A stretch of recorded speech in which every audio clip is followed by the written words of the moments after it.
ఏంటి ఇలా కన్నీళ్ళు పెడతావు? నీకైనా పిల్లలు ఉండేది, ఆడవాళ్ళు అంటారు. నేనంటే కొట్టింది నా కొడుకు, ఇష్టమైనట్టు కొట్టింది. ఏమంటే చంద్రబాబు నాయుడు మరి ఏమన్నా నాకు అర్థం కాదు. చంద్రబాబు నాయుడు ఆ మంచితనంతో మేము అందుకే బయటకు వస్తారు 5 ఏళ్ళకే. ఎట్లా వస్తారా? చంద్రబాబు నాయుడు లేకపోతే కాదు మీరందరూ. ఆయన మంచితనంతో మాకు చేతులు కట్టేసినాడు. కార్యకర్తలన్నీ ప్రతిదీ మాట్లాడతారా? సిగ్గులా ఆడోళ్ళ గురించి నువ్వు ప్రస్తావన చేస్తావు. అయిపోద్దా?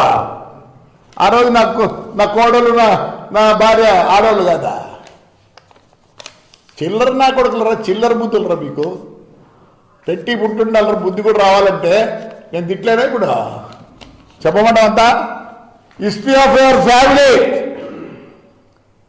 మీ నాన్న చైర్మన్, నేను చైర్మన్ పిలిచాడు రా. మేమంతా పోయి అప్పుడు చైర్మన్ చేసినాం.